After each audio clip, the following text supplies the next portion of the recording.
Lo primero, gracias. No me imaginaba que esto iba a suponer una sacudida tan grande. Me ha generado esa sensación como cuando llevas tiempo trabajando con un paciente y empiezas a ver resultados. Esa sensación de sí, lo estamos consiguiendo. Pero claro, hasta que no aplicas, hasta que no enfocas, hasta que no haces cosas diferentes, no te das cuenta de hasta dónde puedes llegar. Ya sea la recuperación o, en este caso, el cambio profesional. Y la cantidad de mensajes, comentarios que me habéis mandado después de ver el primer vídeo, pues es una locura.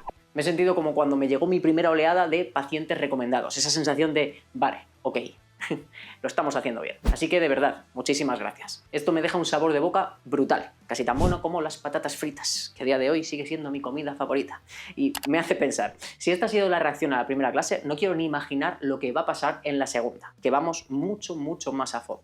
También es cierto, y no te voy a mentir, que he recibido mensajes de gente diciendo que esto lo ven lejano y casi imposible, y te entiendo perfectamente. Nadie ha dicho que salir del síndrome del estancamiento crónico y convertirte en fisioterapeuta virtual sea fácil, o que sea para todo el mundo. Al final todo depende de cómo lo hagas y las herramientas que elijas para avanzar. Puedes intentar beberte 50 litros de agua con palillos chinos, desesperarte y tardar una eternidad, o puedes llenar unas cuantas jarras y dar de beber a toda tu familia en una tarde. El objetivo es el mismo, pero la herramienta, el método y el objetivo que elijas cambia todo el proceso. En fisioterapia pasa igual.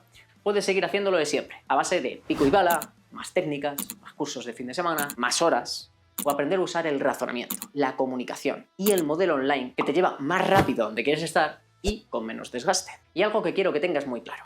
Avanzar más rápido y con más seguridad como fisio virtual no es una cuestión de gustos. Y recuerda, no tomar una decisión es literalmente una decisión. Además, es mucho más fácil priorizar algo cuando sabes que es posible, cuando tienes pruebas reales de que funciona. Nosotros lo hemos hecho. Los alumnos que se han formado conmigo también lo han conseguido. Y muchos de los que estáis viendo esto lo vais a lograr. Pero, siendo sinceros, siendo transparentes, no lo vais a conseguir todos. Eso es una cuestión de estadística. Habrá quien decida adaptarse, aprovechar la oportunidad, mejorar, aplicar y, sobre todo, diferenciarse como fisioterapeuta, porque ofrecen un servicio tan claro, tan útil, tan bien estructurado, que la gente quiere trabajar con ellos. Les recomienda por los resultados y confianza que generan. Que saben manejar cualquier contexto, sin quedarse en blanco, porque conocen lo suficiente de marketing como para atraer a los pacientes adecuados y poder decidir con quién trabajar, en lugar de simplemente aceptar cualquier caso, pues prácticamente por obligación. Y sí, habrá gente que decida no hacerlo, y también es válido. Pero hay que entender algo, cada decisión tiene una consecuencia. Y si esperas demasiado, cuando quieras empezar, habrá más competencia. No será imposible, pero te aseguro que va a ser más difícil destacar. La realidad es que a pesar de todo el crecimiento del online, son muy pocos los profesionales que dominan este modelo. Y de hecho es la razón de que a alumnos como Javi les esté costando encontrar fisioterapeutas para contratar que trabajen de esta manera. Y es que aún hay nichos, literalmente, completamente inexplorados, sin ningún tipo de referente. Eso significa que la fisioterapia virtual sigue siendo terreno virgen. Y por lo tanto, quienes entren ahora lo hacen en primera línea, con ventaja competitiva sí o sí. Antes de empezar con el contenido de esta segunda clase, déjame comentarte algo. Si no has visto la primera clase, vete a verla. A verla antes de seguir. Hasta que no la veas, no sigo. Me niego. No insistas. No participaré en que veas esta formación de forma desordenada. Así que si no te ha dado tiempo, no pasa nada. Te vas a la primera clase y luego vuelves a esta.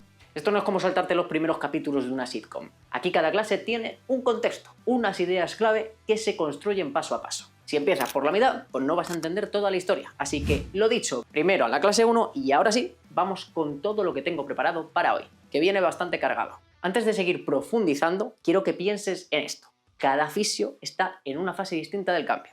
Algunos fisios ni siquiera se plantean que haya algo que cambiar. Creen que cobrar poco, salir agotados de la clínica y ofrecer tratamientos en los que no creen, por simple demanda, es lo normal. Otros ya sienten el peso de la frustración, saben que algo no les encaja, pero no tienen claro qué camino tomar. Ven a entrenadores o influencers destacar y aunque les pique, siguen atascados en el no sé por dónde empezar. Y luego están los que ya han oído hablar de la fisioterapia online, pero les asaltan 1000 dudas. ¿Cómo se ayuda sin tocar? ¿Quién pagaría por eso? ¿Y si fallo? Y finalmente están los que tienen claro que esto es para ellos y que solo necesitan un pequeño empujón para dar el salto. Lo interesante es que aunque cada uno esté en una fase distinta, todos comparten algo. Si quieren avanzar, necesitan dominar 4 habilidades que definen al fisio virtual si es que quieren ser los mejores valorando y tratando de forma online y además vivir bien de ello. Habilidades que pesan lo mismo y están conectadas entre sí, como una cadena cinética que basta con una pieza falle para que todo el movimiento pues, se vea en parte comprometido. Con el fisio virtual ocurre igual. Puede ser muy brillante en el razonamiento clínico, pero si no sabes comunicarlo o atraer pacientes correctos, tu proyecto seguirá estancado como un tendón sin carga. Y aunque estas 4 áreas sean igual de cruciales, la experiencia me ha demostrado que hay que seguir un orden. Cada paso requiere de su tiempo. Es como cuando decides aplicar la dosis adecuada de ejercicio a un paciente. Si no hay progresión, si no hay un orden, el tratamiento puede fallar. Como pasar a la 4ª fase en la rehabilitación de un cruzado saltándote las 3 previas. Pues no es buena idea. Pues del 1, el 2 y así sucesivamente. Y lo mismo pasa aquí, no puedes saltarte pasos ni querer correr antes de aprender a andar. Si quieres ser un buen profesional, tienes que parar, enfocarte en lo que haces paso a paso. Es como tocar una canción al piano, solo estás tú y las teclas. Y tienes 2 formas de hacerlo. La primera es concentrarte en cada nota, en cómo encajan unas con otras y cuidar los detalles, hasta que la canción suene bien. Y la segunda es pensar todo el tiempo en si te van a aplaudir, en si te equivocas. Cuando tu atención está en el público, deja de estar en lo que importa, en tocar bien, hacer bien lo tuyo. Y ahí es cuando la melodía se desordena, se desmorona. Hay algo que quiero que te grabes a fuego. Los resultados son una consecuencia, no un objetivo en sí mismo. Obsesionarse con los números, los pacientes, la facturación, los seguidores y los likes es como un paciente que está obsesionado con que los números, con que la escala de dolor que tú le estás pautando baje.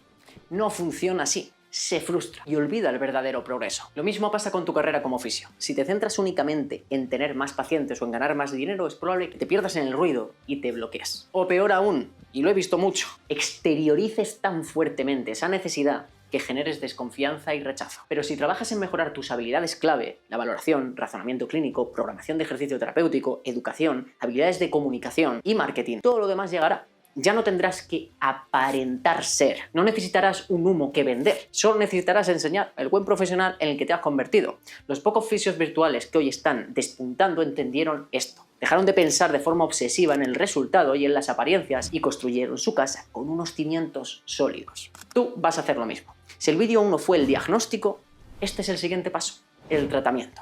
Ha llegado el momento de compartir cuáles son las 4 claves del tratamiento online, las que confeccionan el tratamiento del síndrome de estancamiento crónico, permitiéndote dar el salto a la fisioterapia virtual. Atiende, toma nota y mente abierta. Vamos a construir la base de este tratamiento. Y la base, para cualquier fisioterapeuta que quiera ser realmente eficaz, es aprender a valorar de forma profunda y efectiva sin necesidad de tocar. No es casualidad que esta sea una de mis áreas de especialización. Es la habilidad que me ha permitido que incluso sin contacto físico, mis pacientes sientan más confianza y profesionalidad que en la fisioterapia presencial, sobre todo aquellos que llevaban años con dolor y que habían pasado por varios terapeutas sin encontrar resultados. Cuando contacté con Víctor fue porque tenía un problema en la rodilla y arrastraba desde hace más de 10 años. Había probado todo el tema de fisioterapia manual y no me funcionaba nada. Y yo hasta el momento la verdad que no conocía el tema de la rehabilitación online. Sobre mi experiencia, pues es que el resumen es satisfacción. Muy contento por el resultado obtenido. Increíble, es que no tiene nada que ver. Ha desaparecido por completo el problema que tenía de rodilla. Tenía un terrible dolor lumbar y cervical que venía arrastrando desde hacía bastantes años. Después de pasar por diferentes fisios, sí que es verdad que me planteaban una solución, lo que pasa es que esta solución no era a largo plazo. Era a corto plazo, a partir de fisioterapia manual, que sí que es verdad que relajaba, pero a largo plazo siempre volvía. Si comparo cómo estaba al principio a cómo estoy ahora, la diferencia es espectacular a nivel disminución y desaparición del dolor, y la verdad es que se lo recomiendo a todo el mundo. Yo antes de empezar no salía del fisio, me pasaba todas las semanas entre 1 y 2 veces yendo al fisio a masajes y masajes, corrientes, calor, recaía, volvía a ir más. Y la verdad es que tuve épocas de ir muchísimo. Mi experiencia con el fisio online, puedo decir que que a lo largo de estos años, porque ya he probado varias veces en diferentes cosas que me han sucedido, ha sido siempre efectiva. Otra de las cosas que me gustó de la forma de trabajar de Víctor fue que hace un seguimiento. Yo no había tenido nunca seguimiento. Yo cuando iba al fisio pues iba y allí yo creo que no notaban nada. Yo no sé, porque tengo el historial en blanco. La valoración es la recopilación de cómo se manifiestan los problemas del paciente en su cuerpo y todas las variables que puedan jugar un papel en su transcurso, sus síntomas, su función, su contexto, y por otro lado es la capacidad de integrar e interpretar esa información, conectando las distintas variables para formular una hipótesis sólida y así después ponerla a prueba mientras se recopila de nuevo información que va emergiendo a cada paso que da el paciente. Te lo digo sin rodeos. No se puede ser un buen fisioterapeuta si no sabes valorar. De verdad, es absolutamente imposible. Y aquí es donde seguramente tengas la duda. ¿Puedes valorar sin tocar? Pues sí, y puedes hacerlo incluso mejor que si tocaras. Porque la parte más importante de la valoración no es la palpación, por mucho que nos lo hayan vendido como la piedra angular. Lo más poderoso siempre ha sido y será la exploración subjetiva. Escuchar, preguntar, entender lo que hay detrás de lo que le duele a tu paciente. Por si acaso te lo demuestro, imagínate esto. Tienes delante un paciente sordo, tumbado en decúbito prono. Y si te descuidas anestesiado, no puedes ver su cara. ¿De verdad crees que solo a través de las manos puedes encontrar la fuente exacta de su dolor?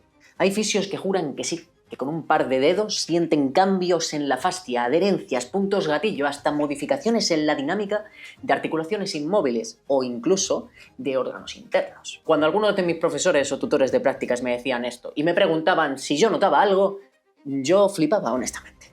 No notaba nada, nada de lo que me decían. Había 3 opciones. O yo no valía para esto y tenía que buscarme otro curro, o eran magos y me tenía que apuntar a su escuela de magia, o estaban totalmente sugestionados, o directamente se lo inventaban. Más tarde, cuando aprendí a leer e interpretar estudios científicos, encontré la respuesta. La palpación, por sí sola, no es una prueba fiable. Muchas veces su precisión es como lanzar una moneda al aire, y no porque seamos malos, incluso evaluando a profesionales formados. Y es que la palpación está llena de sesgos. Los sesgos del fisio, por ejemplo, a presionar más justo donde queremos que duela, buscando confirmar lo que ya sospechábamos. Y el sesgo del paciente, a responder lo que cree que queremos oír cuando le preguntamos para que guíe nuestra palpación. Por eso, la palpación debería ser lo que siempre ha sido, complementaria, no diagnóstica. Sirve para ajustar sospechas, para orientar, pero nunca para basar en ella todo un diagnóstico. Ejemplo, pues una tendinopatía glútea. Sabemos que la palpación pues puede darnos información, aumentar o reducir nuestras sospechas, pero incluso en este caso, sus datos de sensibilidad y especificidad como prueba pues dejan bastante que desear. Pero incluso en este caso, si quisiéramos hacerlo, podríamos palpar a nuestro paciente a través de las manos de nuestro paciente, guiándole y obteniendo así esa información. Entonces, ¿cómo valora un fisio virtual? Pues no empieza la casa por el tejado, como hemos dicho, empieza por los cimientos, dedica tiempo y atención a lo que realmente importa. Primero, la exploración subjetiva. Aquí es donde obtiene la mayor parte de la información para elaborar sus hipótesis. Es como la fase, si me permites la analogía, porque soy súper fan, en la que Sherlock Holmes entra en la escena de un crimen y recoge pistas. ¿Pero cómo lo hace? Pues de forma metódica. No realiza preguntas al azar, prioriza la información relevante, adaptaría las preguntas a cada paciente y, sobre todo, no se creería nada a ciegas. Lo interpretaría en su contexto, de forma activa. Y eso nos lleva al siguiente paso, el razonamiento clínico. Si la exploración subjetiva sirve para recolectar datos, el razonamiento les da forma y sentido. Es lo que nos permite establecer relaciones analizando el contexto particular del paciente y conectarlo con la evidencia científica, cuestionando nuestros propios sesgos y los del paciente, pudiendo así generar hipótesis que estén bien fundamentadas y tomar decisiones adecuadas. El razonamiento es el corazón de la valoración.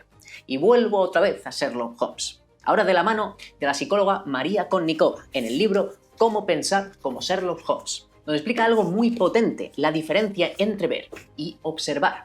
Un fisioterapeuta superficial es como Watson, solo ve síntomas, ve respuestas, ve un formulario y ve espera encontrar. Watson hizo, por ejemplo, un curso de punción seca un fin de semana y casualmente, el lunes todos sus pacientes tienen puntos gatillo. Un fisioterapeuta virtual, en cambio, es nuestro querido Holmes. Él observa, analiza los datos, cuestiona sus impresiones, se hace preguntas, busca conexiones menos obvias, no se deja engañar por sus propios sesgos. Es lo mismo que explica Daniel Kahneman en Pensar rápido, pensar despacio. La diferencia entre el pensamiento rápido, S1, análisis, salta directamente a las conclusiones, y el pensamiento profundo, S2, que reflexiona. ¿Cómo sería Sherlock siendo clínico? Pues eso se preguntó David Shore antes de crear una de mis series favoritas, House. Si no la has visto, ya tienes deberes para cuando acabes la formación. Antes, estás aquí, centrado. Y es que es literalmente cómo sería Sherlock siendo un médico diagnosticador. Y adivina qué, apenas pasa tiempo presencial con sus pacientes. Lo pasa en su despacho, razonando, delante de su pizarra. Ahora ponte en la piel del paciente. ¿Qué preferirías? ¿Qué te daría más seguridad y confianza? ¿Un fisio que te toca y te dice, sí, ya tienes esto? ¿O un fisio que te escucha, que reflexiona, que piensa, que le ves razonar? Yo le diría que en el fisio online lo que vas a ver es a un profesional que está pensando y que pone su mente a trabajar, ¿vale? No solo sus manos o su maquinaria, sino que pone la cabeza. Yo tenía la experiencia de haber ido a fisios previamente que te manipulaban, te daban un masaje y no iban buscando, por así decirlo, la raíz o de dónde venía el problema, ¿no? Y la verdad que eso me gustó bastante, que fue muy insistente hasta que encontró la raíz del problema y eso me gustó muchísimo, la verdad. Y eso, la manera que tiene tan profesional de trabajar y su cercanía. Una de las cosas que me gustó mucho, a Víctor se le ve que tiene un objetivo que es intentar llegar a un diagnóstico, ¿vale? Y esto es muy importante. Víctor, hay una entrevista inicial súper exhaustiva. Ya no es te duele aquí, te toco, tengo dos cosas, no. Te pregunta tu vida, cómo te alimentas, qué trabajo llevas, en qué te molesta y qué no. Ya no de un movimiento, sino a la hora de trabajar, a la hora de entrenar. Y todo eso luego lo lleva a una programación para ti. Hay gente que sigue pensando que lo primero, pero te aseguro que cuando un paciente no se recupera tras varias sesiones de tratamiento que supuestamente necesitaba por un diagnóstico equivocado, deja de confiar, se vuelve más escéptico, receloso y acaba haciendo preguntas. No soy adivino, no sé lo que prefieren todos los pacientes. Lo que sí sé es que los pacientes que nos llegan cabreados, muchos mal diagnosticados, cansados de soluciones que no funcionan y vernos a nosotros valorar y razonar les da mucha más confianza que la palpación del resto de profesionales que visitaron. De la forma que tiene de trabajar Víctor es que no es necesario que te toque, o sea, no es lo primordial. O sea, yo antes de acudir a Víctor fui a algún fisioterapeuta presencial y, o sea, no me ayudaron ni un 50% de lo que me pudo ayudar Víctor solo, sin estar conmigo, o sea, estando de forma online. Entonces, yo creo que también hay que romper un poco esa creencia y confiar más en el profesional que tienes delante, y Víctor es un profesional de los pies a la cabeza. La verdadera valoración no está en las manos, está en la cabeza. O como dice una gran fisioterapeuta, también virtual, de las primeras además que empezó en esto, Raquel García Tarrazo, el dolor no se toca, el dolor se escucha. Y voy a ponerte un ejemplo de un caso clínico para que veas cómo aplico esto. María llegó a su primera sesión de valoración online después de casi 2 años con dolor inguinal. Fui a muchos profesionales, a muchos fisios, concretamente a 4 fisios, y ninguno parecía dar con la tecla. Al principio pensaba que era un tema de que tenía que ir más de seguido al fisio y que algo estaba haciendo mal, pero estaba muy frustrada porque era un dolor en la cadera que me dolía mucho. Había probado de todo, terapia manual, EPI y un sinfín de intervenciones que no le habían dado resultado. Lo más preocupante es que ni siquiera sabía con claridad qué le pasaba. Al final alguien le dijo que era el psoas. Y bueno, claro, ella se lo creyó, porque claro, nadie le había dado una explicación mejor. Y aquí te pregunto, ¿sabrías decirme qué le ocurre simplemente con esta información? ¿O qué harías en primer lugar para salir de dudas? ¿Asumirías que es el psoas porque duele al tocar, pues por dónde está el psoas? Ese es el camino de Watson. ¿Duele aquí? Pues será eso. Un razonamiento tan brillante como un semáforo apagado. Pero un fisioterapeuta que razona como Sherlock sabe que el diagnóstico no empieza en las manos, empieza usando la cabeza. House o Sherlock irían por otro camino. Primero, se preguntarían qué es lo estadísticamente más probable, según la evidencia científica, según las características y la historia clínica del paciente. Eso hace que el psoas no esté en primer lugar. Después ordenarían las demás opciones, de la más obvia a la más rara. En este momento es donde empieza a surgir la magia. Hay dudas, coincidencias entre las diferentes patologías o incluso sospechas de banderas rojas. Es entonces donde irían a cazar la información que les falta, como quien busca huellas en la escena de un crimen. Ellos no se quedarían con su primera impresión, se llevarían la contraria a sí mismos. Y por último, diseñarían test específicos para ponerlo a prueba, interpretando sus resultados con cautela y conectando cada pieza, cuestionando cada sesgo, y solo entonces formulan la hipótesis diagnóstica que siguen poniendo a prueba. No se la creen. Y no hablamos solo de la hipótesis de la fuente de los síntomas del paciente, sino del resto de fenotipado, incluyendo la red de determinantes de lo que sucede. Ese es el razonamiento que separa al clínico mediocre del que trabaja con excelencia. Por ejemplificar específicamente la hipótesis de la fuente de los síntomas, en el caso de María, mis sospechas iniciales apuntaban a un dolor de origen mixto, intraarticular y también del tendón del aductor mayor. Lo dicho, no pensé en el psoas porque no era lo más probable. Aún así, también aparecería en mi pizarra junto con las diferentes posibilidades, junto a, por ejemplo, una neuralgia del nervio iliohipogástrico, etc. Mi pensamiento S1, el rápido, reconoce un patrón, basándose en mi experiencia pasada, pero puedo estar equivocado. Por eso no lo di por hecho. Identifiqué las convergencias y las diferencias de las clínicas que más encajaban en el cuadro y entonces paso al siguiente nivel, que son las pruebas. Seguramente te lo hayas preguntado, ¿cómo se hacen los test en fisioterapia virtual? Los test no dejan de ser una serie de fuerzas aplicadas a diferentes tejidos, pero los tejidos no entienden de descripciones ni del nombre del autor del test, entienden de las fuerzas que soportan, por lo que si tú como fisio entiendes de biomecánica, de anatomía y sabes razonarlo, tienes lo que necesitas para poder adaptar los test ortopédicos para aplicarlos a distancia. De hecho, cuando mi pareja se lesiona, ¿crees que le aplico yo los test? No. La guío y así me cuesta menos trabajo. Con María, por ejemplo, utilizamos flexiones activas de cadera contra resistencia y estiramientos del psoas para terminar de descartar su participación. Por otro lado, hacemos gestos de aducción contra resistencia en diferentes posiciones para valorar el estado de la musculatura, su tendón, la fuerza y compararlo con el otro lado. También podemos adaptar fácilmente los test de Fadir y de Faber. También realizar test neurodinámicos, pero en definitiva estos test, sean presencial u online, tienen un riesgo.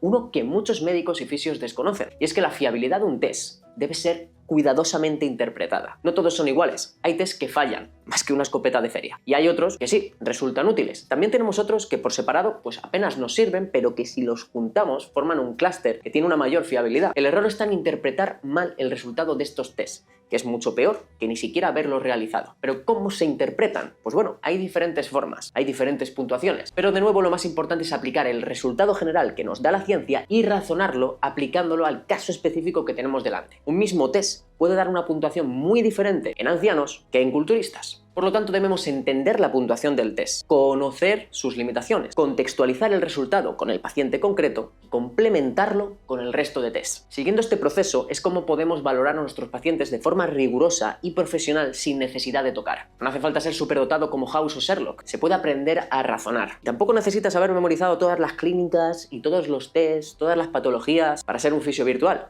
De hecho, quien me conoce sabe que tengo memoria de pez.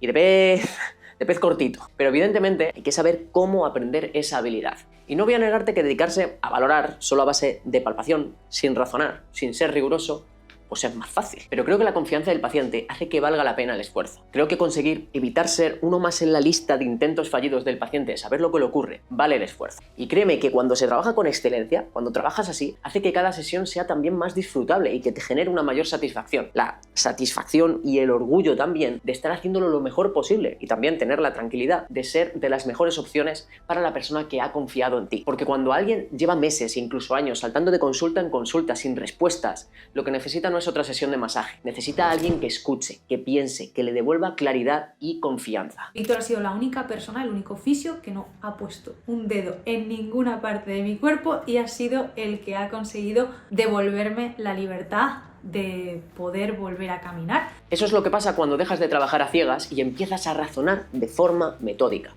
Cuando entiendes que el verdadero poder de la fisioterapia está aquí, no aquí. Hay muchos fisios que palpan, y no es que palpar esté mal, pero es que hay pocos que sepan valorar y razonar de forma tan rigurosa y profesional como un fisio virtual que además puede hacerlo de forma mucho más sencilla y práctica de lo que te imaginas. ¿Te gustaría aprender a hacerlo de esta forma? ¿A sentirte incluso más seguro en el online que en el presencial? Pues en la última clase te enseñaré cómo puedes conseguirlo, aunque ahora te parezca imposible. Y si quieres conocer más casos clínicos trabajados desde esta forma, atento a la comunidad de WhatsApp, porque ahora nos toca pasar a la siguiente clave del tratamiento: saber dosificar ejercicio terapéutico de forma individualizada, y no cualquier ejercicio. no el típico PDF de 3×12 sentadillas genéricas. Hablamos de saber dosificar el ejercicio terapéutico con precisión y profesionalidad. Y es que la razón de que la telerehabilitación esté demostrando igual o incluso más eficacia que la modalidad presencial en algunos casos es que en el online no limitamos el tiempo de la mejor intervención que tenemos en fisioterapia, como es el ejercicio, sino que la vemos favorecida al favorecerse tanto su adherencia y facilitarse su seguimiento. Es por eso que también hemos visto incrementado enormemente el número de entrenadores que ofrecen servicios de recuperación de lesiones online y viven de ello. Y puede que esto te cabre, puede que decírtelo sea meterte un poco el dedo en la llaga, pero prepárate que ahora voy a echarte un poco de sal y limón. Ahí va. Hay muchos entrenadores que están más capacitados que muchos fisioterapeutas para prescribir ejercicio. Lo sé, no te estoy diciendo que esté bien, ni que esté mal, ni que sea justo, injusto, pero es una realidad. Y la razón es simple, ellos se forman constantemente en programación de ejercicio, mientras que muchos fisioterapeutas siguen atascados en las terapias pasivas, sin entender cómo se programa ejercicio de verdad. Conozco a muchos entrenadores que se esfuerzan e intentan compensar las carencias que tienen de, por ejemplo, neurofisiología del dolor o de valoración. También conozco a muchos fisios que siguen estancados y apalancados sin saber programar. Y seguramente tú también conozcas ejemplos de ambos casos. El punto es que un fisio virtual no puede permitirse quedarse atrás. Debe programar ejercicio terapéutico con un nivel que no le deje rezagado respecto a los entrenadores online. ¿Y cómo lo hace? Pues debe cumplir los siguientes requisitos. Primero, saber interpretar la dosis de ejercicio que aplica y cómo afecta a los diferentes tejidos de su paciente, entendiendo que el ejercicio es nuestro principal principio activo, es el medicamento que administramos, pero al contrario que en farmacología, donde cada miligramo está controlado, en fisioterapia, pues muchos profesionales ni siquiera piensan en la dosis. ¿Sabes decirme qué dosis terapéutica es un 3×12 en sentadilla? Porque no es lo mismo un 3×12 con un RP7 que con un RP6. No es lo mismo hacerlo descansando, habiendo dormido y comido bien, que hacerlo en ayunas y sin descanso. ¿Y qué pasa si te quedas corto? Pues que quizá el paciente no mejore, que lo haga más lento. Y si te pasas, pues puede que empeore su estado. ¿De verdad queremos dejar eso al azar? Y ojo, la dosis no es solo el volumen, la intensidad o la frecuencia. Son también factores como la densidad del entrenamiento, el rango de recorrido, la velocidad de ejecución, el reparto de cargas en cada articulación, la cantidad de masa muscular que se involucre. Todas estas variables definen la carga externa, lo que aplicamos, como si fueran los miligramos de la pastilla. Por ello, saber interpretar cómo interactúan las variables que la conforman es muy importante, pero insuficiente. La carga externa por sí sola no lo dice todo. El resultado real depende de la carga interna, es decir, de cómo reacciona el cuerpo de esa persona en su contexto particular, con su grado de inflamación, con su fatiga, etc., a esa carga externa. Un buen fisio sabe recopilar e interpretar estos datos y ajusta el plan. ¿Cómo lo hago con mis pacientes? Pues en función de las características del paciente, de su historia clínica, de su contexto, confecciono un primer plan, una primera prescripción, una primera dosis de carga externa. Y luego a través de diferentes seguimientos, formularios, escalas, de la información que extraigo comunicándome con ese paciente, obtengo datos para interpretar cuál ha sido esa carga interna. Datos como escalas de dolor, escalas de estrés, descanso, su percepción del esfuerzo. En función de todo esto, reajustamos la dosis y lo hacemos semana a semana. Y así vamos repitiendo el proceso. Es la forma de programar denominada bottom-up. Para mí, la que más sentido tiene a la hora de programar ejercicio terapéutico. ¿Ves ahora por qué no basta con mandar un PDF genérico o mandarlo a muchas semanas vista? Porque te pierdes toda esta información. Lo dejas todo completamente al azar. Si tú dominas esta forma de programar, además puedes mostrárselo al paciente. Lo más probable es que destaques de inmediato con respecto a las experiencias pasadas con la fisioterapia. Pero, incluso haciendo esto, programar no es suficiente. Hay gente muy buena ahí fuera. He formado a muchos de estos profesionales que conocen esta manera de trabajar. Tienen un gran nivel programando ejercicio, pero con eso no basta para tratar pacientes. Es imprescindible, pero no basta. Falta un segundo requisito: individualizar el ejercicio al resto de dimensiones del paciente. Lo más habitual es que como fisioterapeutas nos centremos en la valoración, en unas características en concreto. ¿Cuánto le duele al paciente? ¿Dónde le duele? Su rango de recorrido, la ejecución de su movimiento, si la escápula se mueve un poquito más o un poquito menos, y la fuerza. Y esto, por lo tanto, suelen ser también las únicas variables que se van monitorizando, si es que se monitoriza cuando se pauta ejercicio. Y esto es un gran error. Esto configura alguna de las variables que podemos encuadrar en dos de las dimensiones del dolor: la dimensión sensitivo-discriminativa y la motora. Pero hay algo más profundo que diferencia a un fisioterapeuta excelente. entender el resto de dimensiones y tenerlas en cuenta. Que ojo, si haces esto primero que hemos hablado, de verdad, estás de enhorabuena. Hay muchos que ni siquiera llegan a ese punto. Aún así, queda mucho por tener en cuenta, que puede hacer que cambie por completo los resultados que obtienes con tus pacientes. Vamos a desglosar las otras 3 dimensiones clave. La cognitivo-evaluativa, que sería lo que el paciente cree sobre su dolor, las historias que se cuentan. Luego tenemos la afectivo-motivacional, sus emociones, su relación con el miedo o la frustración, y la sociocultural y económica, el entorno en el que vive, los factores de estrés, las barreras sociales con las que se encuentra, el ambiente. Se podría separar de diferentes formas, pero lo importante es que las variables que afectan a estas 3 dimensiones en su conjunto serían los factores psicosociales, de los que seguramente hayas escuchado muchísimo hablar, que pueden predecir mejor la recuperación o el riesgo de cronificación que el propio estado del tejido. Pero ¿qué es lo mejor de todo? Que hay muchas de estas variables que son modificables y nosotros podemos intervenir con nuestras propias herramientas. ¿Y qué herramientas tenemos? Por ejemplo, el ejercicio. El ejercicio valorando al paciente desde esta perspectiva es mucho más que mejorar las capacidades del paciente o de uno de sus tejidos. Es una experiencia capaz de modificar conductas, generar nuevos aprendizajes y cogniciones, cambios emocionales y también en su contexto. Es multimodal. Gracias a trabajar desde esta perspectiva, he visto a pacientes como Carlos volver al fútbol sin temor a las recaídas. He aprendido un montón con él. He aprendido con el tema de mi lesión a poder relacionarme con ella y a poder relacionarme también con algo muy importante que es el tema del dolor. A personas como Carla recuperar su autoestima. Crear en mí una confianza y una autoestima que no creo que verme de ninguna manera que a lo mejor antes me hubiera parecido negativa me podría afectar. A personas como Esther recuperar su confianza. Hace que me sienta más fuerte, no solo físicamente, sino también mentalmente. A pacientes como Roger recuperar su motivación. Pues actualmente he corrido Hyrox, he corrido Spartans, sin ningún tipo de dolor, sigo jugando a fútbol cuando me apetece, sin ningún tipo de dolor, haciendo deportes sin ningún tipo de dolor. Y eso, aparte de hacerte disfrutar sin dolor y poder disfrutar de lo que estás haciendo, pues joder, te da una satisfacción buenísima de poder decir, soy capaz de hacer lo que quiera y ya no me preocupo de ese dolor que estaba ahí. A pacientes como Manu ser más autoeficaces en las recaídas. Cómo me veo físicamente, metas en las marcas de los pesos, en repeticiones, ¿no? Como que ir mejorando en ese aspecto y que de repente lo de la dolencia pase un poco a segundo plano. ¿Y sabes qué tienen en común? Pues ejercicio bien prescrito, con un enfoque en todas las dimensiones del dolor, sin ser reduccionistas. Algo que la mayoría de entrenadores y que muchos fisioterapeutas desconocen y que por lo tanto dejan su efecto a estos niveles simplemente al azar, lo que hace que su efecto pueda acabar incluso siendo perjudicial, por ejemplo, generando una mayor respuesta de miedo o disminuyendo la autoeficacia del paciente. Y el tercer y último requisito es generar adherencia, ya que da igual que seas espectacular prescribiendo ejercicio si luego no lo hace nadie. Además, esta puede ser una de las cosas que más nos frustran a los fisioterapeutas. Por ello, hablaremos en detalle de esto en la clase 3. Y ahora pasamos a la tercera clave, la educación. ¿Te acuerdas de la primera vez que un paciente te miró con cara de no entiendo nada? O cuando intentaste explicarle lo que le pasaba, quizá era una tendinopatía, una neuropatía o un dolor con características nociplásticas. Tú, con toda tu buena intención, empezaste a hablarle de lo que habías aprendido sobre neurociencia del dolor, porque habías leído que hay que educar al paciente.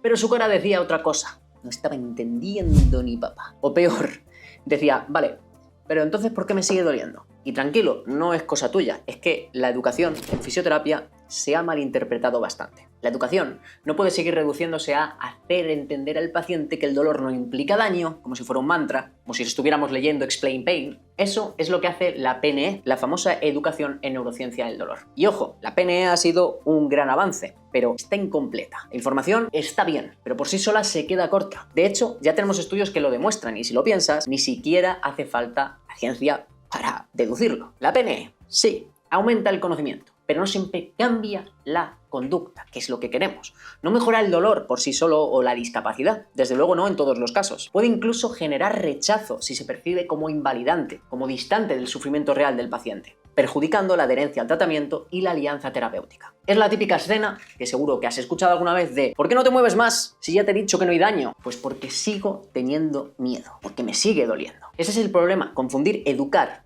con explicar. Entonces, ¿qué hacemos? Aquí es donde entran los modelos más complejos. Primero, el PSE, psicoeducación del dolor con participación activa. Este modelo no solo habla de neurociencia, integra la conducta. Se basa en una estrategia participativa, donde es el paciente quien deja de ser un receptor pasivo y empieza a ser protagonista. Porque no educas a nadie con una charla, educas cuando la persona vive lo que explicas. Pero incluso el PSE no es el punto final. Los propios autores vieron que podían ir más allá, y ahí es donde aparece el modelo más avanzado. Modelo que busca la excelencia, igual que nosotros. El modelo POPTE, el modelo bioconductual con enfoque funcional. Este modelo aborda la conducta, pero también integra las creencias, las emociones y el contexto de la persona. Usa herramientas como la terapia de aceptación y compromiso para ayudar al paciente a cambiar su relación con el dolor. Porque no se trata de que el paciente entienda el dolor, desde luego no en términos académicos. Se trata de que se relacione de otra forma con él. Y lo mejor de todo es que como fisio virtual puedes hacer esto incluso mejor que en el presencial. ¿Por qué? Porque tendrás mucho más tiempo que dedicarle y más interacciones para lograrlo. Siempre ayuda que la persona que te está atendiendo pues, entienda tu situación y entienda que igual no solo es el dolor lo que te incomoda o bueno, que lo estás pasando mal en general, por el dolor o por lo que sea. Mentalmente a mí trabajar con Víctor me ha generado un cambio, ¿no? Un clic. Sobre todo el trato humano y empático que brinda Víctor a sus pacientes fue de las cosas que marcó más la diferencia para mí. El trabajo es holístico, ya no solo se centra en tu cuerpo, se centra en tus emociones, se centra en lo que piensas, porque todo eso al final acaba afectando el dolor y por eso hay que lo trabaja. Para mí el modelo POPTE es como llevar la excelencia docente al tratamiento del dolor, porque si lo que enseñas no genera un cambio real en la vida de tu paciente, no es educación, es solo una chapa más. Y lo bonito es que se integra perfectamente con la valoración de las diferentes dimensiones del dolor del paciente. Y evidentemente, dar un servicio excelente no solo se traduce en mejores resultados con tus pacientes, se traduce en que puedas subir tus precios de manera justa y seguir pareciendo barato a tus pacientes. Así es como cobramos 70 euros por una sesión de valoración o como vendemos servicios de asesoramiento a 500 euros el trimestre, tal y como también lo hacen muchos de mis alumnos. Si dominas estas áreas, estás a punto de convertirte en fisio virtual, pero te voy a ser honesto. Falta algo. Ponte en esta situación. Eres espectacularmente bueno en tu trabajo. Sabes valorar, sabes prescribir ejercicios, sabes educar. ¿Crees que tu clínica virtual se va a llenar solo por eso? No. Esa es la realidad. Hace falta más. Ser un profesional excelente es el primer requisito. Pero saber mostrar que lo eres es igual de importante. Y no hablo de aparentar lo que no eres, ni de vender humo. Te hablo de mostrar con honestidad tu verdadero potencial profesional. Porque si no lo haces tú, alguien con menos formación, puede que también menos ética, lo hará. Y el paciente escuchará su versión. Pero si lo haces, si sabes hacerlo, puede que te escuche a ti, que te prefiera a ti. Y aquí es donde muchos fisios se quedan atascados mirando al techo sin saber por dónde empezar. No saben comunicar el valor de lo que hacen. Y eso tiene consecuencias directas. Pacientes que prefieren terapias pasivas, adherencia más baja, menos recomendación por el boca a boca, menos crecimiento para tu clínica y más frustración para ti. Escucha esto. Gracias a la era digital, el proceso terapéutico no empieza en la camilla, empieza antes de la primera sesión. Empieza cuando el paciente ve un reel, un anuncio y conoce una opción de tratamiento, una posible solución a su problema. Si no sabes comunicar, si no sabes mostrar tu valor, no serás esa posibilidad. Y no solo pierdes pacientes, pierdes la oportunidad de ayudarles. Si aún dudas de por qué es necesario, déjame tocar un punto ligeramente sensible. ¿Cómo te sientes cuando alguien sin tu formación da consejos peligrosos en Instagram? ¿Te parece justo que quienes venden pseudociencia sean los únicos que educan mal a tus pacientes? ¿Y si un ser querido empeora su lesión por haber confiado en un truco viral que encontró en internet, cuando tu enfoque profesional podría haberle ayudado? Porque nos quejamos mucho del intrusismo, de las pseudoterapias, de las preferencias de los pacientes, de cómo se valora la fisioterapia. Pero, ¿y si, por una vez, en vez de quejarnos, cogemos las riendas? Porque podemos criticarlo, sí, yo soy muy criticón, pero podemos hacer algo mucho mejor. Ser buenos fisioterapeutas y aprender a comunicarlo, sin sonar a prospecto de medicamento. Porque no me vale con que inviertas en ser mejor fisioterapeuta si después nadie se entera de lo que sabes, ni de lo que puedes aportar. Hoy ser buen profesional no es solo saber más, es saber mostrarlo con claridad, ética y responsabilidad. Y ojo, comunicar no es disfrazarse de gurú ni inflar las promesas como si fueran globos de cumpleaños. Significa aprender habilidades a utilizar herramientas de marketing digital para que tu conocimiento llegue, para educar, para generar confianza y evitar que la desinformación sea lo único que gane terreno constantemente. ¿Y por qué esto es importante? Porque mientras tanto, quienes venden placebo atiborran las redes sociales con mensajes fáciles y simplistas, y son los que se llevan la atención de los pacientes, mientras el resto de profesionales rigurosos se rinden. Honestamente me cabrea mucho. Y es que la gente que se lleva la atención no lo hacen porque tengan la razón, sino porque se lanzan y comunican, aprenden a hacerlo. Por eso cada día que no hablas, alguien menos preparado mete cualquier idea humeante en la cabeza de tus potenciales pacientes. Es posible que esto lo veas como algo lejano, que no te sientas preparado y que hayas oído hablar del síndrome del impostor. Pues déjame decirte algo, el síndrome del impostor no es malo, solo es negativo si te paraliza. Pero bien canalizado, es gasolina. Es lo que puede impulsarte a mejorar. Las redes sociales pueden ser precisamente la mecha que prenda esa gasolina, que haga que arranque el motor, que te motivan a formarte y a compartir lo que aprendes, y entonces ocurre algo muy potente. Te motivas a comprender mejor lo que aprendes, a digerirlo y a explicarlo de forma clara. Eso te hace mejor fisio y también más cercano, ya que practicas habilidades sociales y de comunicación. Eso hace que tus pacientes confíen más, tengan mayor adherencia y alianza terapéutica, por lo que aplican mejor lo que les enseñas y con ello progresan más rápido. Y cuanto más ves que tu conocimiento ayuda, pues más te motiva eso a seguir formándote. Es un círculo virtuoso en el que aprender y comunicar se retroalimentan para ser un motor de crecimiento profesional imparable. No tienes que elegir una cosa o la otra, el fisio virtual hace ambas. Se forma de verdad para tener resultados y pacientes satisfechos que lo recomiendan y comunica con claridad para educar y conectar con las personas adecuadas a las que puede ayudar. Los que se centran solo en la formación acaban invisibles. Los que se centran solo en las redes acaban vendiendo humo. La autoridad nace cuando haces ambas cosas con un propósito claro. Vale, pero ¿cómo se hace esto? ¿Por dónde empiezo? ¿Cuáles son los pasos a seguir? Y de esto vamos a hablar en la siguiente clase, el paso a paso para que tu clínica virtual arranque. Cómo usar las redes sociales, cómo conectar con tu audiencia, cómo usar publicidad en redes sociales de forma sencilla y cómo optimizar la fidelización y el boca a boca de forma ética. Nos vemos ahí.